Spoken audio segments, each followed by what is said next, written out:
Hey, welcome to the first layer. My name's Richard, and this is TFL Live for Sunday. It's Happy New Year to everybody. It is the 9th of January. We are back. Well, I'm back. And let me explain what that is all about.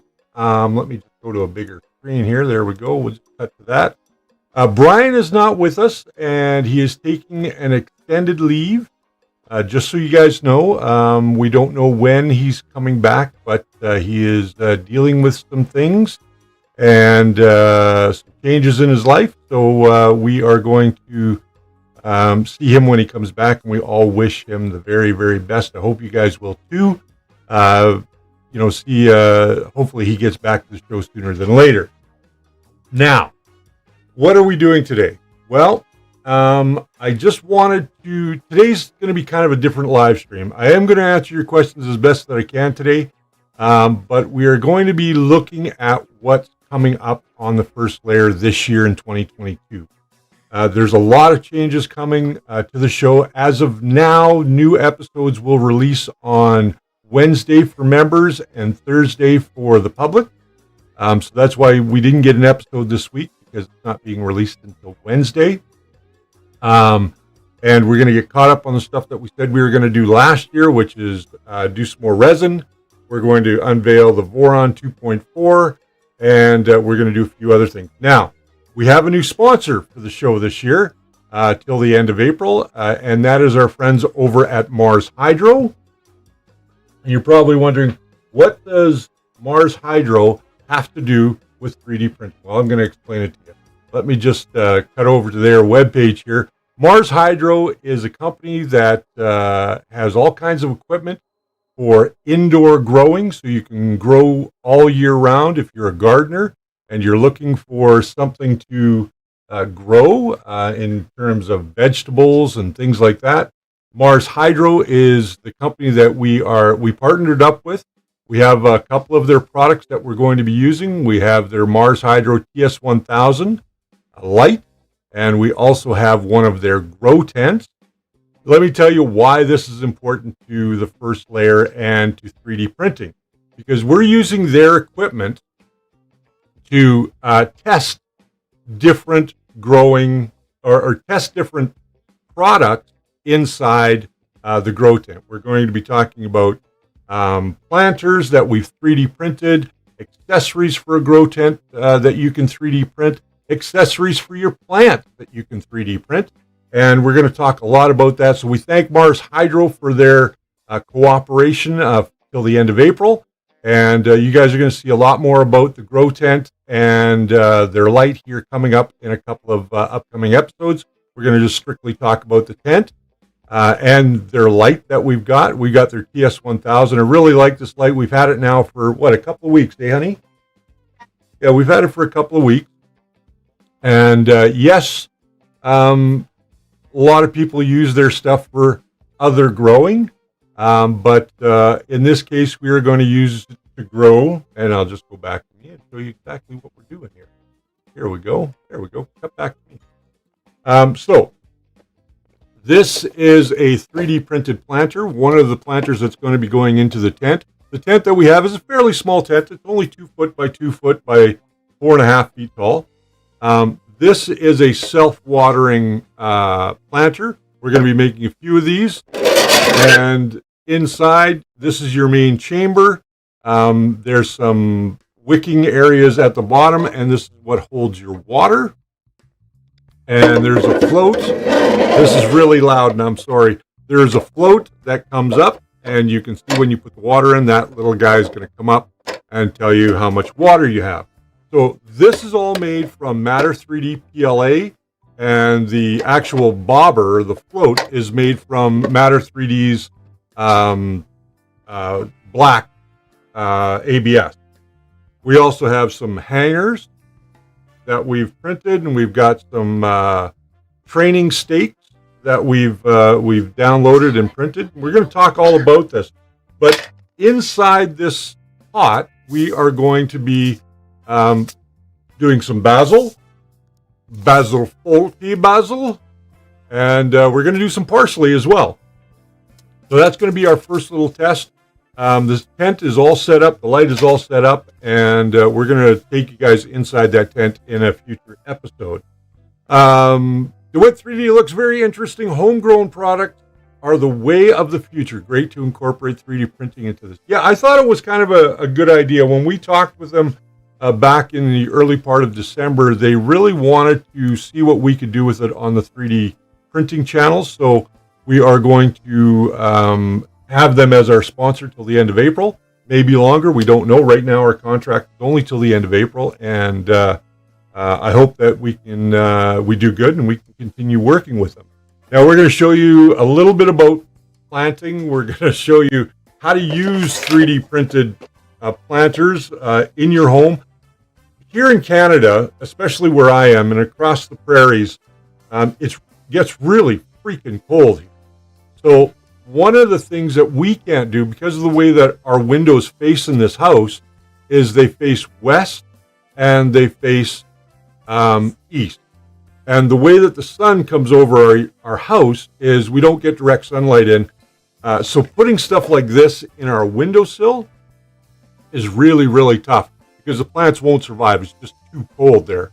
So the grow tent and the light, the grow light, which surprisingly is an LED light and it does not use any hard electricity. It's at its maximum.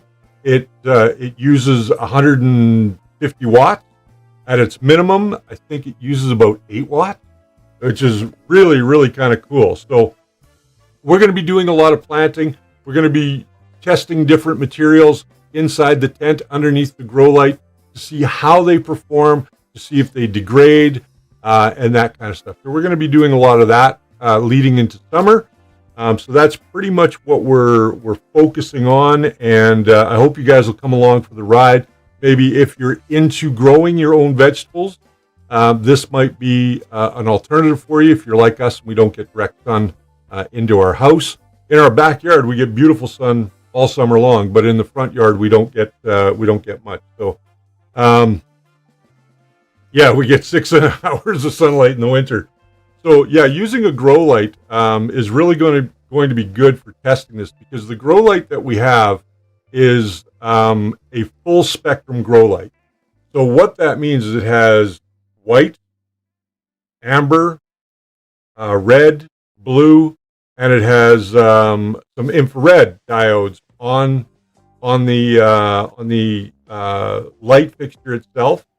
These light fixtures are also daisy chainable, and then, like I said, I'm going to go into a full review of that light real soon, and you guys are going to get to see it. It is an amazing piece of kit, and it's pretty inexpensive. So we're going to talk about all that in an upcoming episode.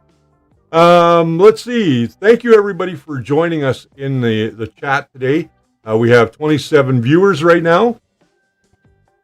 Yeah, hit that like button, hit the subscribe button if you're new here. Would really like it if you did that. We had a little bit of an explosion of people. We got over 30,000. I'm so happy about that. Thank you everybody for trusting in us to come back and do another season of the first layer.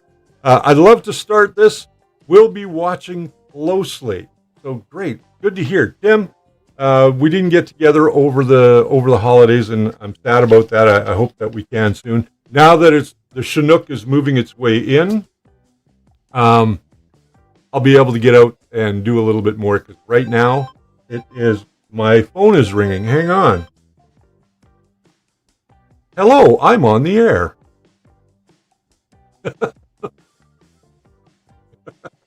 You're on the air. Yeah. This is my brother Raymond who is on the phone right now.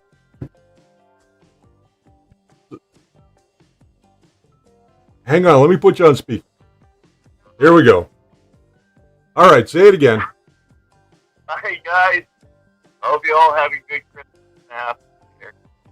Things are looking good for 2022. Yes, they are. And I'll call you back right after the show. How's that? I'll call you back right after the show, Ray.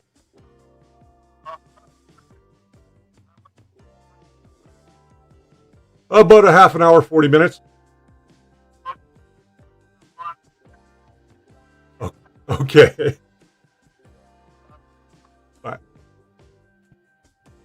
love that stuff.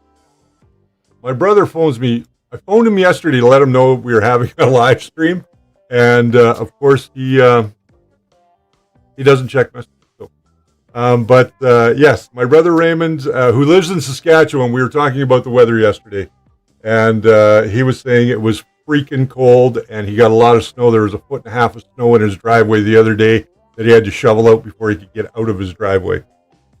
So as we move forward in this year, we've got a lot of projects that we want to do. I'm going to be doing another summer project. We may be taking some 3D printing outside to do some growing as well. I think this year, if anybody knows this, and if you've been following the news at all, you know that we've had such an economically crappy year. Is probably the best way to put it, or last couple of years. And now the inflation, I saw at the grocery store, some things have gone up over 25% in price. Even produce has gone up in price. And because of the lack of people not being able to transport produce across the country, this gives us an opportunity as a hobby show, or as a show of a hobby, to take it to the next level. Let's see what we can do with our 3D printers. Doesn't matter what size 3D printer you have. Let's see what we can do to make things better for us going forward. And that means growing our own vegetables, and taking care of those things that, if we can grow it, why do we need to spend the money on it? So that's what we're going to be doing. I also have a second channel that is premiering today, later on this evening. And for anybody that wants to know about that show, I will let you, I will private message you, or you can private message me on Facebook, or send me a request, and I'll give you the link to the new show. A lot of things happening with me medically this year. I'm seeing a doctor about pain management, so we may be able to do something 3D printed wise for that as well. I suffer from chronic pain. I also suffer from insomnia, so it's one of those things that my general practitioner, I'm seeing a specialist about what moving forward about these issues, and see if we can't get it managed without taking tons and tons of medication. I'm looking for more holistic and natural ways to ease my pain and that sort of thing. For anybody that doesn't know, I have 2 terrible knees. I have a fused vertebrae in my back, and I'm in constant pain. And not to mention migraines. I get migraines out here like crazy because of the pressure change. So these are all things that I will be discussing with my doctor, my new doctor, here at the end of January, and we'll be moving forward. So that's something I wanted you to know. You're too young for all of that, Ben Brady says. Ben, I am not too young. I turned 57 this year. That might be young to some people. But this year I'll be turning 57, and I've ruined my body, literally. I worked in the entertainment industry for quite a number of years, and lifting heavy sound equipment and probably not doing it right. Yeah, I used to be young and invincible, but not anymore. I get up in the morning and, I almost have to connect my knees back into shape so I don't fall down. But yeah, Photo says, I know the feeling. Yes. It's not something that I talk about often, but I want to incorporate it into the new show, and that journey that I'll be on, and this show with 3D printing. So we're going to have 2 new things. 65 going on 90, Ben Brady said. Grocery prices are outrageous lately. Yes, they are. And I think that, if we can do something with our 3D printers that is more than just doing tchotchkes, toys, statues, that kind of thing. For us, it's going to be a leap forward because now we have even more tools, including, you know, the laser engraver that we have, resin 3D printing, FDM 3D printing. We're going to be looking into some other 3D printing technologies this year as well. Working behind the scenes in the entertainment industry is super hard. Flat out heavy lifting and dangerous, Gary says. Yes, Gary, I agree with you 100% on that. It is when you're lifting big speakers and you're lifting lighting gear and building trusses and all that kind of stuff.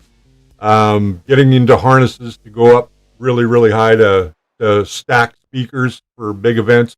It can be a hard thing. I got to tell you guys a story really quickly. Years ago, when my wife and I still lived in Winnipeg, I was working on an event for the Guess Who. And most of you guys know Randy Bachman and that other idiot from Canada. Yes, Burton Cummings, honey, that other idiot from Canada. We know that, well, when I was there, because we were at the ball field in Winnipeg. If anybody knows where that ball field is, they can do a shout out in the comments. But while I was there, I was on a man lift very high in the air, and I was bringing up some aircraft cables that hold a net behind home plate, so that if a ball was to miss the back catcher, it would go into this net, so that, you know, spectators didn't get hit. I was lifting this up, and lightning struck, and lightning went through the ground, through this aircraft cable, through my body, and down through the man lift. When I came down off the man lift, my hair was standing straight up. I wasn't smoking, but all my hair was standing straight up. And it was not a fun experience. From that, it was, when I told my wife I got electrocuted, she was quite surprised that I would do something so dangerous. Well, it wasn't dangerous moving the aircraft cable and the net up so that spectators could see the Guess Who, but it was dangerous when the lightning hit, and we didn't expect the lightning to hit that close to where we were. So, but I will say this: the Guess Who came on, performed in the rain, and there was some great lightning behind them. It was an amazing show, and really had a great time at that show. Even though I got electrocuted, but other than that, yeah, it was kind of a neat thing. So we're going to this year move ahead with 3D printing. We're going to do more project-based stuff and less about 3D printers per se. I think we're going to do more project stuff to help you increase your printing skills, to help you increase your finishing skills. So it's going to be a lot more project-based this year. Some people have asked me that have come over to the house, have I coated this with anything? And no, I haven't. This is not coated in any kind of resin. It's not going to be. We've already tested it with water. It doesn't leak. So we're good there. We're just going to see how the soil erodes the plastic if it does. 3D printing. Can you bring this one up, 3D printing newbie, honey? There we go. He says, hi, Richard. At the first layer, I have ALS, and I am in constant pain every day, all day. You might talk to your doctor about a pain pump. I also suffer from what they call suicide or cluster headache. I know what those are like. I don't suffer from them, but I get intense migraines that will put me on my back for sometimes up to 2 days, where I can't function. I can't come out of the bedroom. I can't eat. I have to stay in darkness, and it is a real pain. And then, of course, my productivity goes right out the window because now I have to get back on schedule. But I do sympathize with you, Mr. Milan. And I will say this, that I sympathize with you. I really do. Out of all my brothers, I think my brother Ray is in the best shape out of all of us. But now we're going to move forward, and we've got a few things to talk about moving forward. So talk to him about somatropan injections. They save my life. I will definitely write that down. Oh, Jerry already did it. Now, for those of you that are waiting for your prize pack, they haven't gone out yet. They are sitting here. They're all packed and ready to go. It's just been way too cold to go anywhere. My car does not like to start when it's minus 10 or below that. Minus 10 is about the range where it says, okay, I'll go, but I'm not going very far, and you better take me home pretty quick. So, but any colder than that, my car just does not like it, even if it's plugged in. It just does not like it. So I want to thank you all the members that have stuck with us through our tough time in December. We took a little break. Again, as I said, Brian will be coming back to the show. We just don't know when. He's got some things that he's dealing with now. But we're going to block heater and cord, my brother says. Yes, a block heater and cord might help a lot. So I do have a block heater in my car, and I have a heater, but back in northern Manitoba, where my brother and I grew up, it gets so cold there that literally your boots can freeze as soon as you walk outside. And there have been times where you've had to have an interiors.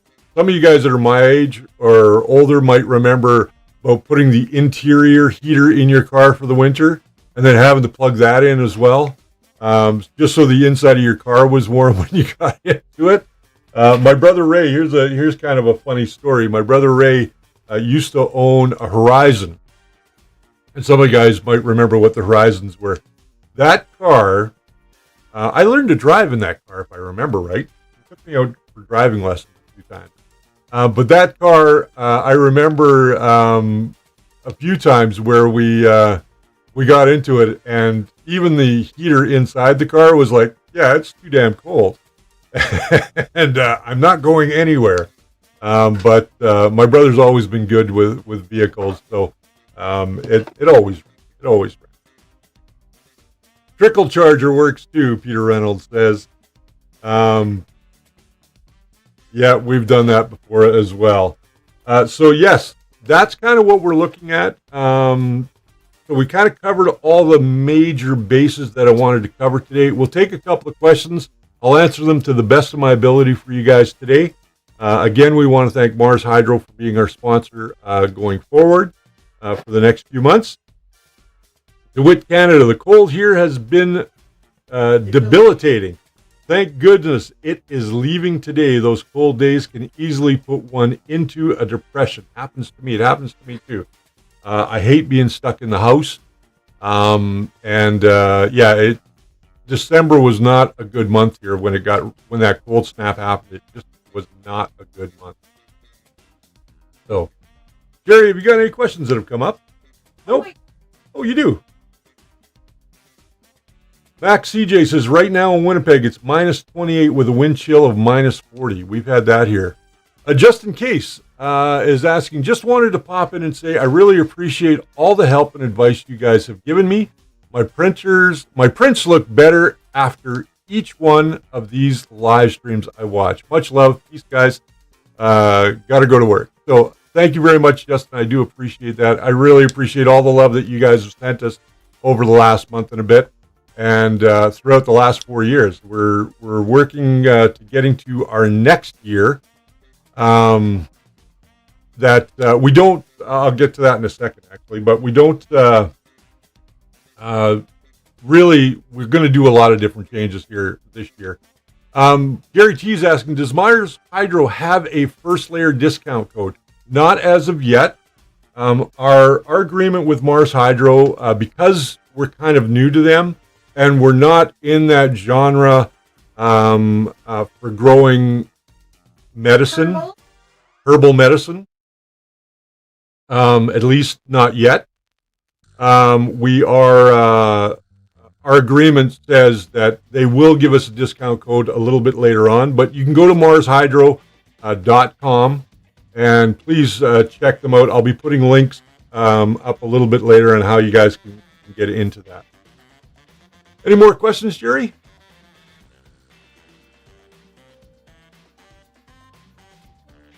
Okay, that's a two-parter, it looks like, from Jeff. Let's get to the first part first. I've got it right here. I'll just read it right here. Okay. 3D Jeff says, what would cause my printer to do this? CR-10 with Creality V2.2 board, TH3D Easy ABL, 3D print in a row of the same model. First two went fine moments after the prior print. Couldn't print homes all axis, skips the bed leveling, heads to purge coordinates, and digs into the bed on its way. Powered off, fine. Two prints later, two different prints. Again, gonna try again and record a video while starting. Any thoughts on why this is happening? Where can we find the planter prints so we can try to grow our plants inside? I have an apartment. Okay, let's get to the first part of that first. Whose firmware are you using? 3D Jeff, I want to know whose firmware you're using first and foremost. If you're using the TH3D firmware, I find that even though he's done a great job on the firmware, there seems to be issues that crop up from time to time. So my recommendation is go back to the original firmware if you're not using that, and then just set up the Easy ABL. If you don't know how to do that in the firmware, I am going to be covering that again this year. I have some videos that are out on using the Easy ABL and how to configure firmware, but now with the way that the Marlin firmware is set up, it's much easier to use in Visual Studio Code. So we're going to be doing a lot more with Visual Studio Code going forward as well. This is a common problem. I've seen this on many different Crealities, and I'm trying to source this out for another person as well. And when I have that answer, I will do a video on it for everybody. Christy says I'm looking old. Well, thanks, Christy. I am feeling old. My hair is getting whiter. RT says, I'm thinking about converting one of my Ender 3s to direct drive. Any recommendations? There's several ways that you can do that. I would probably look at the BMGs, direct drives, or there's a couple of other ones out there, but they escape me right at the moment. When I find that out, I will let you know, Mr. Richard Taylor. You're using the TH3D firmware. Okay. Been great for months. Yeah, 3D Jeff, I'm going to say that I've run into this issue with Tim's firmware in the past. And anytime I've recommended that people go back to the original firmware, and are you using his probe, like the inductive probe, or are you using something like a BL Touch version that I think he's got now? I'm not sure. Haven't changed anything for months. Yeah, it's just the way that it interacts with those stock boards from Creality. So my recommendation is, first and foremost, go back and use the stock firmware for your machine. Andrew Osmond, what do you think of Ender 3 S1? I've looked at it. I would like to get one here in the studio just to kind of break it down and have a look at how it's done. I think it might be a decent step forward for them, and it might be a good seller. The Ender 3 is by far one of their most popular entry-level printers. The S1, I'm really interested in seeing more about it.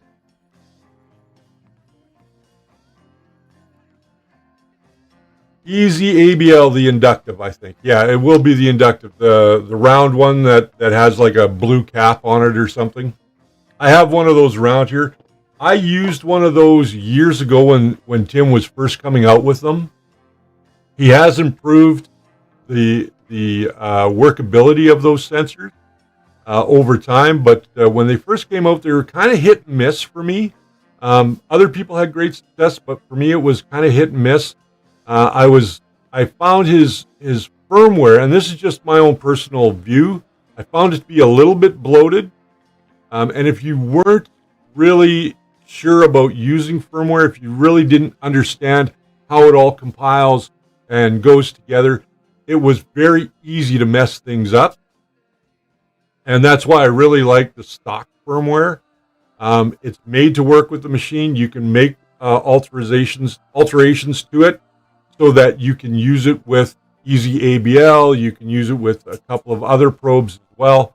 And I really think that it might be to your benefit to reinstall that if you know about firmware. If you don't, we'll be doing a video on it a little bit later on down the road. Dominic Versetto says that the Easy ABL couldn't work better. Okay, great. I'm glad it works for you. It didn't really work very well for me. It was kind of hit and miss. Barticus, he says, I put a micro Swiss direct drive on my E3 V2. Love it. Can't say enough good things about it. Yeah, it's a great product. By the way, just started another 2-vid. It's going bad. Printing a temp tower. Fine right now. I got some Arduino and VS Code experience. Great. You've got the experience. Any more Resin 3D printing videos coming soon? Yes, Hawks, there is a number of 3D printing episodes coming with Resin. We've got one coming out this Wednesday. We are, as I said at the top of the show, we're changing our release schedule for our episodes, our pre-recorded episodes, to Wednesday for members, Thursday for everybody, for public view. The reason that we're doing that is I found that when we moved our show to Saturdays for public view, it was kind of counteracting what we did on Sundays with the live stream. The live stream is still going to stay on Sundays at noon. It's not going anywhere. But the episodes are moving back to Wednesday for our members, and I think that is going to be the best way going forward. I think that if we can keep up that schedule, it will give us the opportunity on the channel to get more subscribers, to work the channel a little bit better, and give you guys a little bit of a break between what we put out as a pre-recorded and the live stream. So it gives you a chance to look at that. Maybe if you have some questions about what we've done, you can turn around and ask those questions on the Sunday live show. Chipper Alex, can you bring up his? There we go. Hello, I just bought an Ender 3 Max, and for some reason the print slowly detaches from the bed. Any tips on how to increase adhesion? Thanks. Chipper, what I would probably do first and foremost is get yourself some of this. If you've got a glass bed, if you've got the bed that has that black texture on it, then you don't want to use this. You want to flip it over so that it's just straight glass on the other side, and then use some glue stick. It will help it to adhere down. I would also check and see exactly what temperature your bed is at. If it's at 50, that might be a little bit too low. I find in the winter that when my bed is at 50, I don't get really decent adhesion. But when I bump it up to 60 or 65 in the winter, it seems to adhere better. Also, check your bed leveling. The bed leveling might be a problem for you. You might be just a little bit too far away from the bed to get really good squish and adhesion. It's the glass bed, he says. Okay, so yeah, if it's the glass bed, then just flip it over. Do level your bed. Make sure that you've got the right offset, and your offset should be done with a warm nozzle or a hot nozzle and a hot bed. So whatever your printing temperatures are, whether that be, let's say, 200 and on the nozzle and 50 on the bed or 60 on the bed, make sure that you heat it up, let it heat up for a couple of minutes, let it level out so that the bed itself adjusts to the heat, because those aluminum beds, because they're so thin, they are constantly changing when they're heated. They don't always expand and contract the same way every time. So over time, you might realize you have a warped bed, and that will happen with thinner aluminum plate. But what I would recommend is just take a piece of paper like this, like Post-it note paper, get it under there, and as soon as you just feel a little bit of drag when you're leveling the bed, as soon as you feel that, just that little bit of drag, you're there. Stop. Don't adjust the knobs or anything any further than that. And I think that's going to help.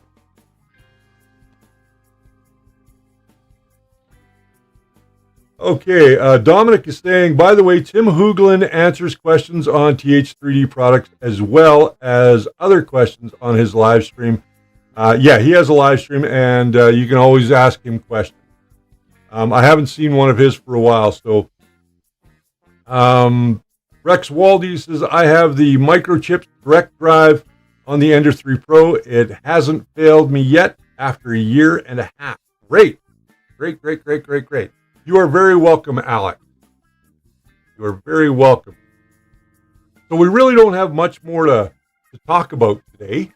I really wanted to give you guys an update today on what the channel is going to be doing. We've got a new episode. It is a resin episode coming out on Wednesday for our members, and we have it coming out on Thursday for general release.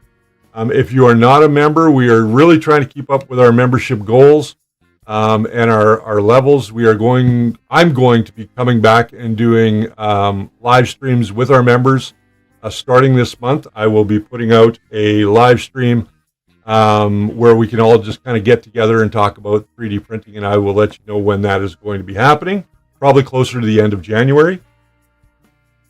Tim roasted my printer on his live stream. 3D test.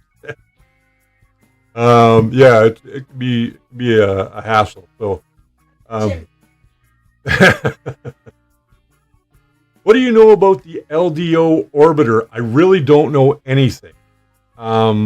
If you've got some pictures, I would love to see it. Are you going to do the E3D Revo?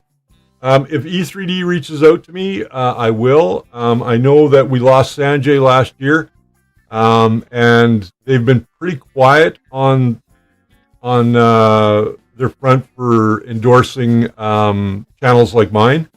So there's not a lot of people that are in my level at the 30,000 subscriber base that are getting much from E3D. We're going to show you how to do some upgrades on the Voron. I know my good friend Peter Reynolds just bought a Voron, so I will be going over to help him build that because it is quite involved. But if I do get the E3D Revo, I definitely will be doing a review on it for sure. Absolutely.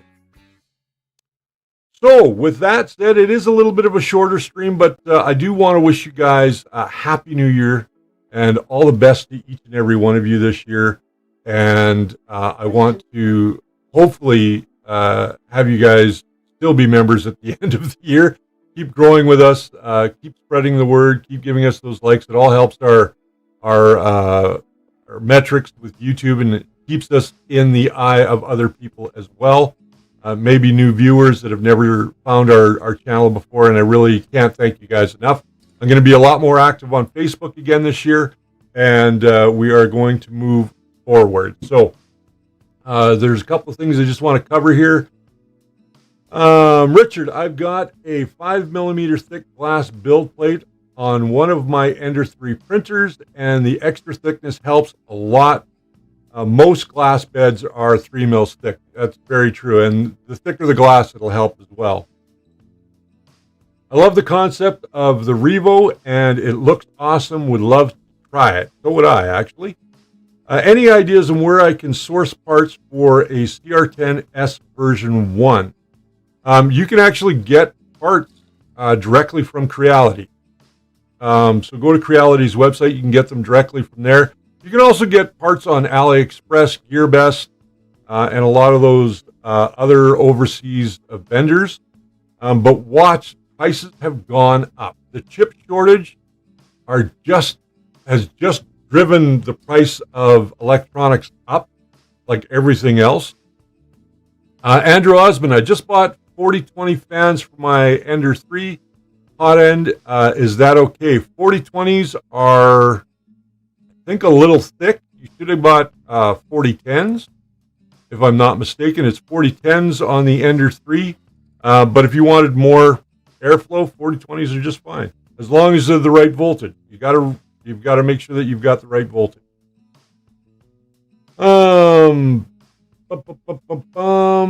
Okay, thanks. But the part I need is hard to find. The Apprentice 2021.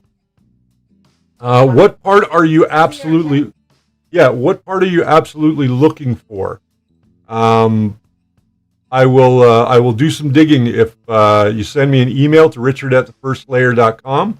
I will do some digging on that as well.